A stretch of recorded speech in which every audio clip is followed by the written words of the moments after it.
오늘 말씀 보겠습니다. 오늘 말씀은 창세기 39장 1절에서부터 5절까지의 말씀입니다. 요셉이 이집트로 끌려갔다. 요셉을 이집트로 끌고 내려간 이스마엘 사람들은 바로의 신하인 경호대장 이집트 사람 보디발에게 요셉을 팔았다. 주님께서 요셉과 함께 계셔서 앞길이 잘 열리도록 그를 돌보셨다. 요셉은 그 주인 이집트 사람의 집에서 살게 되었다. 그 주인은 주님께서 요셉과 함께 계셔서 요셉이 하는 일마다 잘 되도록 주님께서 돌보신다는 것을 알았다.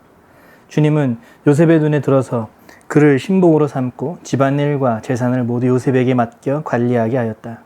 그가 요셉에게 자기의 집안일과 그 모든 재산을 맡겨서 관리하게 한 그때부터 주님께서 요셉을 보시고 그 이집트 사람의 집에 복을 내리셨다.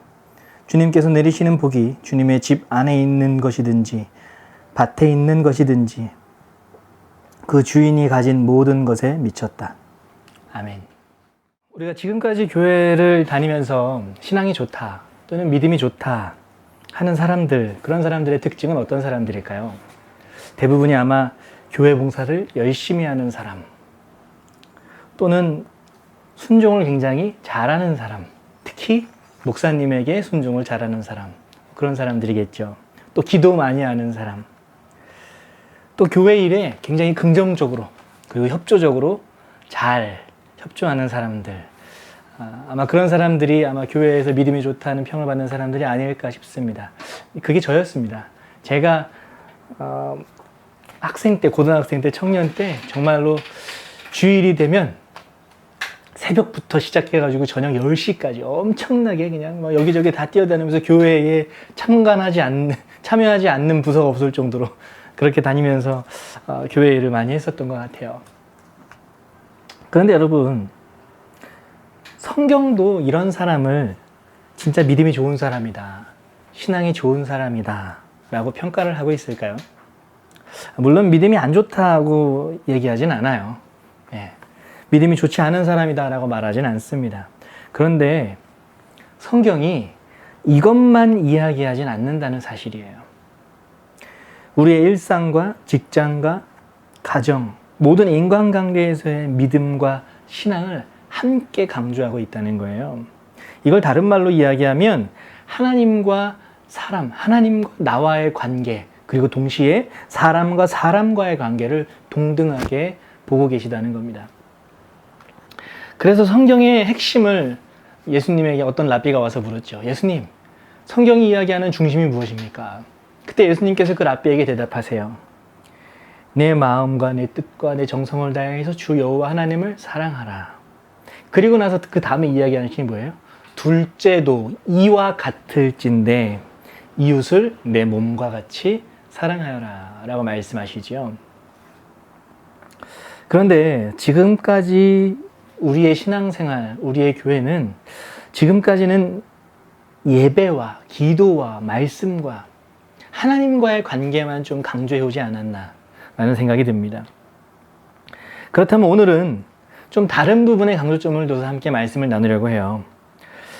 직장이나 가정이나 인간관계나 우리의 삶의 자리에서 우리는 어떻게 살아가야 하는가, 어떻게 사람을 만나고 대해야 되는가, 나는 직장에서 어떤 모습으로 서 있어야 하는가, 우리가 그 이야기를 함께 말씀을 통해서 나누려고 합니다.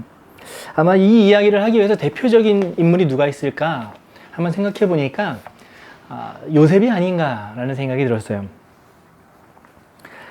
아브라함과 이삭과 야곱에게 있어서는요, 하나님과의 관계가 그들의 인생의 강조가 됩니다. 예를 들면 아브라함 같은 경우는 어때요? 그가 가는 곳마다 제단을 쌓고 그곳에서 제사를 지려요. 그리고 또 이삭과 야곱과 아브라함 그 모든 세 사람에게 강조되는 것이, 말씀에서 강조점을 두고 있는 것이 그들이 하나님을 향한 신앙의 고백에 중심을 둡니다. 그런데 아브라함과 이삭과 야곱을 거쳐서 이제 요셉으로 가면 좀 다른 부분에서 말씀이 강조점을 두고 있어요. 아까 전에도 얘기했지, 아브라함, 이삭, 야곱 같은 경우에 하나님과의 관계에 초점을 두고 있다면 요셉은 사람과 사람과의 관계에 강조점을 두고 있다는 사실입니다. 실제로 이게 대조적으로 아브라함, 이삭, 야곱 같은 경우에는 그들의 신앙의 입술로 고백하는 신앙의 고백이 굉장히 중요한 포인트를 뒀다면 요셉에게 있어서는요, 여기에 포인트를 두지 않아요. 그렇기 때문에 요셉의 이야기가 37장에서부터 시작하거든요. 37장에서 이제 요셉이 아버지의 편애를 받고 살아가는 그 일상에서부터 시작해가지고 형들한테 배신을 당하고 이집트에 끌려가고 그리고 이집트의 총리가 되기까지 요셉의 인생에서 요셉의 입술을 통해서 하나님을 고백하는 장면은요, 딱 2번밖에 나오지 않습니다. 첫 번째는 보디발의 아내에게 유혹을 당할 때 그 유혹을 뿌리칠 때 내가 하나님 앞에 범죄할 수 없다라고 하면서 하나님의 이름을 한 번 이야기해요. 그리고 또 한 번 이야기하는 게 바로가 꿈을 꿨는데 그 꿈에 대해서 굉장히 고민하고 있을 때 그 바로의 꿈을 해석해 주기 위해서 갑니다. 그때 바로가 요셉아, 너가 꿈을 잘 해석한다고 들었다 하니까 요셉이 그때 이런 이야기를 해요. 그 꿈의 해석은 하나님에게서부터 나옵니다. 그때 하나님을 고백해요. 그 이후에는 가족을 만난 이후에 하나님의 이름을 이야기하지만 그 전까지는요, 단 한 번도 요셉의 입에서 하나님의 이름이 나오지, 하나님을 부르지 않습니다. 그 이야기는 아브라함과 이삭과 야곱, 그 세 사람의 이야기와 요셉의 이야기에서 신앙에 강조점을 두는 부분이 다르다는 거예요. 우리가 알고 있는 요셉, 여러분 요셉은 어떤 인물입니까? 보통 우리가 교회에서 요셉 하면 요셉에 대해서 이야기할 때 우리가 좀 강조점을 두는 건 요셉은 꿈의 사람이라고 이야기하죠. 비전의 사람, 꿈의 사람이다 라고 이야기합니다. 요셉의 인생이 비전을 품고 목표의식을 갖고 그렇게 평생 그 꿈을 바라보면서 앞으로 나아가는 사람이 바로 요셉이었다 라고 이야기하는 거 많이 들어보셨을 거예요. 근데 여러분 실제로 요셉이 그렇게 했을까요? 진짜로 꿈을 갖고 비전을 품고 한 발 한 발 그 꿈을 향해 나아가는 목표지향적인 사람이 바로 요셉이었을까요? 사실 그렇지는 않습니다. 성경에 보면요, 37장에서 이제 요셉이 꿈을 꾸잖아요. 해와 달이 자기를 보면서 절하는 꿈을 꾸고요. 모든 10개의 이삭단이 자기에게 절을 하는 꿈을 꿉니다. 이 꿈을 꾼 이후에 요셉이 이 꿈을 향해서 한 걸음 한 걸음 나아가는 삶을 살았을까요? 아니요, 그렇지 않아요. 말씀해 보면 요셉은요, 자기가 꾸었던 이 꿈을 잊고 살아갑니다. 그리고 이 꿈이 언제 기억을 해내냐면 요셉이 총리가 되고 나서 이제 요셉의 형들이 요셉에게 음식을 구하러 7년의 기근 기간 동안 음식을 구하러 왔을 때 그때서야 비로소 요셉이 자기가 예전에 꾸었던 꿈을 그때 기억해내요. 그 이전까지는 요셉은 자신의 꿈을 잊고 살았다는 거예요. 오히려 이렇게 꿈을 향해 한 걸음 한 걸음 나아가는 인물은 요셉보다는 갈렙이나 여호수아 이런 사람들이 훨씬 더 거기에 적합한 인물이 아닌가 생각을 합니다. 그렇다면 요셉은 어떤 인물일까요? 오늘 본문에 좀 초점을 맞춰서 우리가 요셉이 어떤 인물인지 함께 좀 나눠보려고 합니다. 말씀 한번 볼까요? 39장 1절과 2절 말씀입니다. 요셉이 이집트로 끌려갔다. 요셉을 이집트로 끌고 내려간 이스마엘 사람은 바로의 신하의 경호대장 이집트 사람 보디발에게 요셉을 팔았다. 주님께서 요셉과 함께 계셔서 앞길이 잘 열리도록 그를 돌보셨다. 요셉은 그 주인 이집트 사람의 집에서 살게 되었다. 아멘. 저는 요셉이 어떤 인물인가 오늘 본문을 통해서 한번 이야기해보자면 먼저 첫 번째로 요셉은 과거의 상처에 매이지 않는 사람이었다 라고 이야기하고 싶습니다. 요셉의 인생이 어때요? 37장부터 이제 요셉의 인생이 시작되는데 요셉은 아버지 야곱의 편애를 받으면서 살아가는 사람이었어요. 아버지 야곱이 요셉을 위해서 따로 색동옷을 입혀주기도 했죠. 이런 것 때문에 형들의 시기를 받습니다. 근데 시기만 받은 게 아니라 형들은 이 요셉을 죽일 모의까지 해요. 그래서 실제로 이 요셉을 굴을 파서 요셉을 죽이려고 합니다. 근데 그때 르우벤과 유다가 동생을 죽이는 걸 반대하죠. 그래서 유다의 권유로 미디안의 상인이 지나갈 때 그들에게 노예로 팔 것을 제안합니다. 요셉의 입장에서 한번 생각해 봤으면 좋겠어요. 요셉이 이런 일을 겪어요. 아버지의 편애를 받으면서 정말로 편하게 이렇게 살아가다가 형들에게 시기를 받아서 죽을 위기에 처해집니다. 자기 형제들이에요. 자기 형들이에요. 사실 가까운 사람에게 상처를 입으면 더 큰 상처를 받잖아요. 형들에게 목숨을 구걸해야 돼요. 이런 상황에 놓여 있을 때 여러분 요셉의 마음이 어땠을까요? 죽음은 면하지만 하루아침에 요셉은요 노예로 팔려가는 신세로 전락해버립니다. 그리고 보디발의 장군의 집에 노예로 실제로 팔려가게 돼요. 여러분 요셉의 마음에 어떤 감정이 그 중심에 자리 잡았을까요? 아마도 증오와 분노가 그 마음에 자리 잡아야 되지 않을까요? 요셉의 삶이 형들을 향한 그 분노와 증오에 사로잡혀 있어야 되는데 오늘 말씀에 보니까요. 말씀 2절 말씀에 보니까 이런 말씀이 나와요. 주님께서 요셉과 함께 계셔서 앞길이 잘 열리도록 그를 돌보셨다라는 겁니다. 다시 말해서 과거의 감정에 요셉이 매이지 않았다는 거예요. 어떻게 형들을 향한 분노와 그 증오의 감정에 요셉은 헤어나올 수 있겠는가? 저는 그 이유를 은혜라고 이야기하고 싶어요. 은혜. 저는 은혜라고 이야기하지만 오늘 본문은요, 이런 단어로, 이런 문장으로 이야기를 합니다. 2절 전반부예요. 주님께서 요셉과 함께 계셔서, 그리고 또 뭐라고 얘기해요? 앞길이 잘 열리도록 그를 돌보셨다.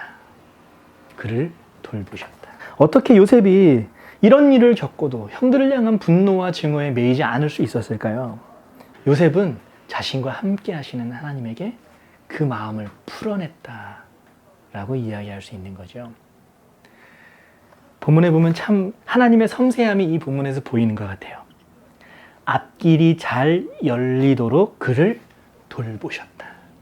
다시 말해서 과거의 감정에 매이지 않고 거기에 멈춰지지 않고 앞길을 향해 나아갈 수 있도록 하나님이 그의 마음을 돌보셨다라는 거예요. 보통 우리가 하나님이 나와 함께 하십니다. 나와 함께 해주세요. 라고 이렇게 간구할 때 어떨 때 우리가 하나님이 나와 함께 해달라고 간구하죠? 보통은 좀 두려울 때, 좀 무서울 때, 그리고 또 새로운 일을 이제 시작하려고 할 때, 그럴 때 우리가 주님 나와 좀 함께 해주세요. 이렇게 기도하지 않습니까? 그리고 또 아플 때, 또는 일이 잘 풀리지 않을 때 우리가 그렇게 기도를 많이 하죠. 근데 여러분, 우리가 한 가지 기억했으면 좋겠습니다. 우리가 분노의 감정에 휩싸일 때도, 또는 증오의 감정에 휩싸일 때도, 또는 외로움의 감정에 휩싸일 때도, 우울의 감정에 휩싸일 때도 주님이 나와 함께 하신다는 사실을 기억하셨으면 좋겠습니다. 주님과 그 마음을 풀어내시는 거예요. 앞으로 나아가도록 돌보시는 주님, 그 주님을 경험하기를 간절히 축원합니다. 요셉은 자신의 과거의 감정에 매이지 않았어요. 자기를 돌보시는 주님과 함께 앞으로 나아갑니다. 두 번째로 요셉은 또 어떤 사람이었는가? 우리 3절 한번 말씀 볼까요? 3절 한번 봅시다. 시작. 그 주인은 주님께서 요셉과 함께 계시며 요셉이 하는 일마다 잘 되도록 주님께서 돌보신다는 것을 알았다. 요셉은 하나님이 함께 계심을 보여주는 사람이었다라는 겁니다. 내 직장에서 나와 함께 일하는 동료가 김재현이는 하나님이 함께하는 사람이야 라고 인정했다는 거예요. 또는 나와 갈등에 있는 사람이 갈등이 있음에도 불구하고 김재현이는 하나님이 함께하는 사람이야. 이걸 인정했다는 거예요. 나의 아내가, 나의 남편이, 그리고 내 자녀들이, 내 부모님이, 내 아들은, 아니면 내 남편은, 우리 아빠는 하나님이 함께하는 사람이야 라고 인정하는 사람이었다는 거예요. 여러분 이것이 어떻게 가능할까요? 그리고 또 한 가지 한번 생각해 보세요. 보디발은 하나님을 믿는 사람이 아니에요. 하나님을 믿는 사람이 하나님을 믿는 사람을 볼 때 하나님이 함께 하십니다라고 볼 수 있는 건 당연히 어떻게 볼 수 있을 거예요. 뭐 어떻게든 보겠죠. 그리고 우리도 입술로 같이 고백을 하잖아요. 하나님 함께 하십니다. 이렇게 고백도 하잖아요. 근데 하나님을 모르는 사람이에요. 보디발이라는 사람은. 하나님을 믿는 사람도 아닙니다. 근데 그 사람이 요셉에게 하나님이 함께 계심을 보아요. 이게 어떻게 가능한 일일까? 오늘 본문에 보면 요셉의 신분이 어떤 신분이죠? 종이에요, 종입니다. 근데 요셉이 오늘 말씀에 보면 요셉이 높은 위치까지 올라가죠. 총 지배인 정도까지 올라가는 것 같아요. 근데 요셉이 처음부터 총지배인은 아니었을 거 아니에요. 미디안 상인에게 이끌려서 보디발 장군의 집에 종으로 팔려갔을 때 처음에 어떤 일을 했을까요? 아마 뭐 빨래하고 청소하는 일, 허드렛 일 같은 거, 그런 거 하지 않았을까요? 그런데 그런 걸 하는 걸 보면서 어떻게 그 사람이 하나님이 함께 계심을 다른 사람이 인정할 수 있었을까? 어떻게 자기가 하나님이 함께하는 사람이라는 걸 보여줄 수 있었을까? 저는 여기서 두 가지의 사실에 좀 집중하고 싶습니다. 먼저 첫 번째는, 이거는 좀 첫 번째 의견은 제 개인적인 의견이에요. 자신이 맡은 일에 플러스 1을 더했다. 남들 다 같이 청소해요. 남들 다 같이 빨래를 합니다. 그런데 요셉이 하면 좀 더 깨끗하게 되는 거예요. 같은 걸레를 빠는데 요셉이 빨면 좀 더 깨끗해지는 거예요. 한번 예를 들면, 저도 여기 이제 오늘은 카페에서 이렇게 촬영을 하고 있는데요. 행주 같은 걸 막 빨잖아요. 걸레 같은 걸 막 빨잖아요. 그러면 이게 걸레에 찌든 때가 이제 묻어요. 찌든 때는 아무리 빠져도 이게 빠지지 않아요. 그러다 보면 나중엔 어떻게 되냐면 그냥 찌든 때와 함께 그 걸레는 함께 살아가게 됩니다.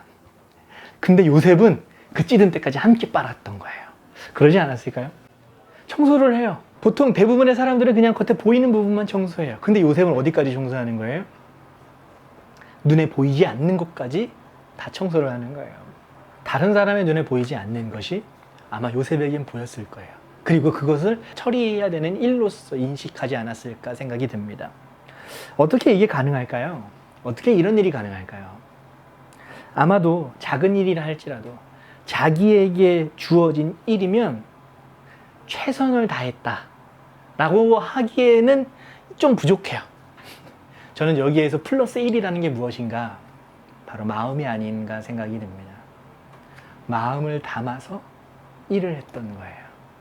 자신의 마음을 담아서 작은 일, 걸레를 하나 빨더라도, 청소를 하나 할지라도 마음을 담아서 일을 하니까 다른 사람이 보지 못하는 것들을 보게 되는 거고, 다른 사람들이 그냥 귀찮아서 그만두었던 것도 요셉의 눈엔 보였던 거겠죠. 그런 것들이 반복되면서 신뢰가 쌓이지 않았을까요? 아마도 이것을 성경은 보디발이 그와 하나님이 함께 하심을 보았다 라고 표현된 게 아닌가 생각이 듭니다. 두 번째는, 하나님이 함께 계심을 어떻게 보디발 장군이 요셉에게서 볼 수 있었을까? 저는 그거를 정직이라고 보고 싶어요. 정직. 4절 말씀 한번 볼까요? 4절. 주인은 요셉이 눈에 들어서 그를 신복으로 삼고 집안 일과 재산을 모두 요셉에게 맡겨 관리하게 하였다. 4절의 말씀 보니까 요셉을 그 집의 지배인 정도, 가장 최고의 지배인 정도로 세웁니다. 근데 그뿐만이 아니에요. 말씀해 보니까 재산까지 요셉에게 모두 다 맡겨서 운영하도록 합니다. 이게 어떻게 가능할까요? 여러분, 내 재산을 자유롭게 맡길 수 있는 사람, 그 사람은 어떤 사람입니까? 아마도 정말로 정직한 사람이 아니겠습니까? 정직해도 그냥 한때 잠깐 정직한 게 아니라 매 순간 정직한 사람이 아닐까요? 그리고 그 반복되는 정직은 신뢰를 쌓습니다. 그리고 그 신뢰가 요셉이 보디발의 장군의 집에 지배인까지 오르게 된 것이죠. 저는 요셉의 이야기를 보면서요, 레위기의 말씀이 생각났어요. 특별히 레위기의 전체의 주제는요, 거룩이라고 하는 주제를 담고 있는 책이 바로 레위기입니다. 근데 우리가 거룩 이렇게 이야기하면 어떤 생각이 들어요? 막 예배에서 또는 제사에서 또는 기도할 때 막 이런 거룩을 이야기하잖아요. 물론 레위기에서도 그런 거룩을 이야기합니다. 하지만 그것만을 이야기하진 않아요. 레위기는 특별히 17장부터 27장까지는 일상의 거룩에 대해서 이야기합니다. 그리고 우리가 처음에 서론에서 이야기했었던 것처럼 예수님께서 성경을 전체를 줄였을 때 어떻게 말할 수 있습니까? 할 때 예수님이 대답하셨잖아요. 먼저 내 하나님 여호와를 사랑하라. 그리고 내 이웃을 내 몸과 같이 사랑하라. 라고 이야기하시잖아요. 그 이야기가 바로 레위기 19장의 말씀에 나옵니다. 레위기 19장은 먼저 일상의 거룩을 이야기할 때 특별하게도 직장에서, 우리의 직업에서의 거룩에 대해서 이야기를 해요. 어떻게 우리가 직장 생활을 하고 우리의 일상을 살아가는데 거룩을 이룰 수 있는가? 그 거룩에 대해서 19장에서 특별히 이렇게 이야기합니다. 19장 시작을 이렇게 시작해요. 19장 2절입니다. 이스라엘 자손 온 회중에게 말하여라. 너희는 그들에게 이렇게 일러라. 너희의 하나님인 나 주가 거룩하니 너희도 거룩해야 된다. 하나님께서 이스라엘 백성에게 거룩을 명령하십니다. 자, 그러면 우리가 일상에서, 우리의 직장에서 어떻게 거룩해야 될까요? 당시에 이스라엘 백성이 가지고 있었던 직업, 여러분 몇 가지나 될까요? 오늘날의 직업보다 그때의 직업군이 많았을까요? 적었을까요? 아마 그렇게 많지 않았을 거예요. 그렇기 때문에 그 직업군에 대한 이야기도 좀 한계가 있습니다. 하지만 이 말씀이 오늘 우리에게 시사하는 바가 굉장히 커요.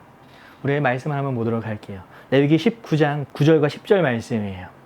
밭에서 난 곡식을 거두어 드릴 때에는 밭 구석구석까지 다 거두어 드려서는 안 된다. 거두어 드린 다음에 떨어진 이삭을 주어서도 안 된다. 포도를 딸 때에도 모조리 따서는 안 된다. 포도밭에 떨어진 포도도 주어서는 안 된다.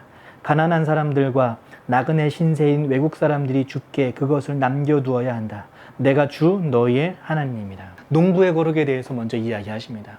농부의 거룩을 이야기하는데 뭘 이야기하세요? 떨어진 이삭을 줍지 말라는 거예요. 포도를 딸 때도 포도 알이 떨어지면 놔두라는 거예요. 그리고 또 무엇을 이야기해요? 밭에서 난 곡식을 거두어 드릴 때에는 밭 구석구석까지 다 거두어 들여서는 안 된다. 이게 무슨 얘기예요? 밭이 만약에 이렇게 네모나다고 봐봐요. 네모나면 이렇게 동그랗게 가운데는 수확을 하지만 내 모퉁이는 놔두라는 거예요. 누구를 위해서요? 가난한 자와 고아와 과부를 위해서, 나그네를 위해서, 외국인들을 위해서. 이것이 농부의 거룩이라는 겁니다. 오늘날 우리가 어떻게 거룩을 이뤄야 하는가? 야고보서에 보면 분명하게 이야기해요. 하나님 앞에서 흠없는 거룩은 무엇인가? 고아와 과부를 돌보는 것이다. 3절 말씀이에요. 한번 읽어볼까요? 너는 이웃을 억누르거나 이웃의 것을 빼앗아서는 안 된다. 내가 품꾼을 쓰면 그가 받은 품값을 다음날 아침까지 밤새 내가 가지고 있어서는 안 된다. 네가 품꾼을 쓰면 그가 받을 품값을 다음날 아침까지 남겨두지 말라는 얘기예요. 품고 있으면 안 된다. 다시 말해서 일이 끝났으면 바로 지급을 해야 된다라고 이야기하는 겁니다. 보통 사람을 고용해서 쓰는 사람들은 어떤 사람들이에요? 사장님들, 네. 또는 그런 업체에 있는 분들, 이런 사람들이 이렇게 사람들을 고용해서 함께 일을 하잖아요. 그때에 그 사람들의 품값을 미루지 말라. 이것이 거룩이다 라고 이야기하는 거예요. 보통 교회에서 이렇게 돈을 누군가에게 지급을 해주는 위치에 있는 사람, 어떤 사람들이 있을까요? 아마 대부분은 교회 장로님들이나 권사님들 또는 안수 집사님들, 뭐 이런 분들이 이런 일에 종사하고 있는 사람들이 있지 않을까요? 그들을 향해 거룩을 뭐라고 말씀합니까? 품값을 미루지 말아라. 왜 품값을 미루지 말라고 이야기할까요? 다른 게 아니에요. 그 돈을 네가 가지고 있으면서 그 사람을 좌지우지하지 말라는 거예요. 그 돈은 네 돈이 아니라 그 사람의 돈이야. 일한 사람의 돈이야. 하나님처럼 그 사람의 인생을 지락펴락하지 말라는 얘기예요. 또 14절 말씀이에요. 듣지 못하는 사람을 저주해서는 안 된다. 눈먼 사람 앞에 걸려 넘어질 것을 놓아서는 안 된다. 너는 하나님이 두려운 줄 알아야 한다. 나는 주다. 우리 주변에 장애인들이 있을 때 그 장애인들을 하대하듯이 대해도 안 된다는 얘기입니다. 동등한 입장에서 똑같이 대해야 된다는 얘기예요. 그리고 그가 길을 지나는데 불편함이 있다면 치워줘야 된다는 거예요. 오늘날 우리나라가 그래도 많이 발전을 했어요. 많은 장애인들에 대한 인식도 많이 좋아지기 때문에 건물을 지을 때에도 장애인들의 접근을 쉽게 할 수 있도록 법안들이 다 마련되어 있습니다. 그런데 여러분, 아직도 여전히 부족해요. 여전히 부족합니다. 이것을 이루는 것이 우리 기독교인들이 이것을 이루는 것이 거룩이다 라고 성경은 이야기해주고 있는 거예요. 또 15절 말씀이에요. 재판할 때에는 공정하지 못한 재판을 해서는 안 된다. 가난한 사람이라고 하여 두둔하거나 세력이 있는 사람이라고 하여 편들어서는 안 된다. 이웃을 재판할 때는 오로지 공정하게 하여라. 재판하는 사람에 대한 거룩에 대해서 이야기합니다. 그러면서 뭐라고 얘기해요? 가난한 사람이라고 두둔하지 말아라. 여러분, 가난한 사람이 재판하러 왔어요. 사람이 좀 불쌍한 느낌 들지 않겠습니까? 불쌍하다라는 마음 들지 않겠어요? 사람인데. 근데 재판하는 사람은 거기에 마음을 두어서는 안 된다는 얘기예요. 또 뭐라고 얘기해요? 세력이 있는 사람이라 하여 편들어서는 안 된다. 돈이 많고 높은 지위에 있는 사람이라고 하여서 편들어 주어서는 안 된다는 겁니다. 이것이 재판하는 사람의 거룩이다 라고 이야기해요. 참 우리나라에서 많은 재판이나 이런 과정들을 보면 그렇지 못한 경우들이 굉장히 많죠. 특별히 권력 있는 사람들, 힘 있는 사람들, 재력가들에게 너무나도 유리하게 법의 잣대가 들이대고 있는 것이 아닌가라고 생각이 듭니다. 참 안타깝게도 법관들 가운데 기독교인들이 굉장히 많아요. 그리고 그분들 가운데서도 장로님들이 굉장히 많습니다. 여러분, 우리가 진짜 이뤄야 될 거룩은 어디에 있을까요? 교회에서 예배 드린다고 거룩이 아니에요. 오늘 말씀의 재판관의 거룩은 공정하게, 외모를 보지 말아라. 사건을 보고 철저하게 재판하는 것이, 정확하게 재판하는 것이 너가 이룰 거룩이다 라고 이야기합니다. 이것만 이야기하지 않습니다. 33절과 34절 말씀이에요. 33절과 34절. 외국 사람이 나그네가 되어 너희들 땅에서 너희와 함께 살 때에 너희는 그를 억압해서는 안 된다. 너희와 함께 사는 그 외국인 나그네를 너희의 본토인인 것처럼 여기고 그를 너희의 몸과 같이 사랑하여라. 너희도 이집트 땅에서 살 때에는 외국인 나그네 신사였다. 내가 주 너희의 하나님이다. 우리나라에 들어와서 사는 외국인 노동자들 많습니다. 그들을 선대하고 그들을 이 땅에서 우리의 민족과 같이 대해주는 것, 그것이 바로 거룩이다라고 이야기. 또 이렇게 이야기해요. 35절 말씀입니다. 재판을 할 때에나 길이나 무게나 양을 잴 때에 잘못을 저지르지 않도록 하여라. 너희는 바른 저울과 바른 추와 바른 에바와 바른 흰을 사용하여라. 내가 바로 너희를 이집트 땅에서 이끌어낸 주 너희의 하나님이다. 여러분, 이 추를 사용하는 사람들 누구 있을까요? 물론 재판할 때도 사용할까요? 만약에 뭐 양이 틀렸기 때문에 그걸 소송을 걸면 뭐 그 소송에 있어서 만약에 뭐 추를 달아야 된다거나, 옛날에는 추를 달아야 된다거나 그런 일이 발생했겠죠. 또 재판 말고 이 추를 사용하는 사람들, 이 저울을 사용하는 사람들 누가 있을까요? 바로 장사하는 사람들이죠. 장사하는 사람들. 장사하는 사람들에게 저울의 추가 다른 거예요. 어떠냐면 물건을 매입을 할 때는 조금 무거운 추를 달아서 더 많이 받아요. 그리고 물건을 팔 때는 가벼운 추를 달아서 좀 적게 주고 판매하는 거예요. 다시 말해서 자기가 물건을 사드릴 때와 팔 때의 잣대가 다른 거죠. 오늘 말씀에 보면 이런 말씀을 해요. 너희는 바른 저울과 바른 추와 바른 에바와 바른 흰을 사용하라. 여기서 바른이라고 하는 것은요, 하나의 저울을 사용하라는 거예요. 하나의 추를 사용하라는 거예요. 공정한 잣대를 들이대라고 얘기하시는 겁니다. 여러분, 우리가 우리의 일상에서 이루는 거룩이라는 건 어떤 걸까요? 우리는 지금까지 예배에서의 거룩, 교회 안에서의 거룩만 이야기했어요. 하나님께 기도하면서 이루는 거룩만 이야기했어요. 물론 시편에서도 분명히 말씀하십니다. 어떻게 청년이 거룩하여지는가? 말씀과 기도로 거룩하여집니다. 오늘 말씀에 보면요, 이 레위기의 말씀에 보면 참 재밌는 이야기가 나와요. 아까 전에 고용주의 거룩에 대해서 이야기합니다. 근데 그 거룩을 이야기하면서 마지막에 뭘 이야기하는지 아십니까? 주 하나님이다. 내가 주 하나님이다. 장애인이 잘 살아갈 수 있도록 도와야 된다 라고 이야기하면서 또 뭐라고 해요? 내가 주 하나님이다. 또 재판장에서는 공정한 재판을 해야 된다. 그러면 마지막에 또 뭐라고 얘기해요? 내가 주 하나님이다. 장사하는 사람들은 정확한 하나의 잣대를 들이대고 장사를 해야 된다. 그러면서 마지막에 또 뭐라고 얘기해요? 내가 너희의 주 하나님이다. 무슨 이야기예요? 그렇게 공정하게 하라는 거예요. 정확하게 하라는 거예요. 그래도 너희는 망하지 않는다. 왜냐? 너희를 돌보는 분이 바로 주 하나님이기 때문이다. 내가 주 너의 하나님이기 때문이다. 이때 필요한 것이 뭘까요? 바로 기도가 아닐까요? 말씀이 아닐까요? 여러분, 말씀을 통해서, 기도를 통해서 온전하여지기를 간절히 축원합니다. 이럴 때 기도가 필요한 거예요.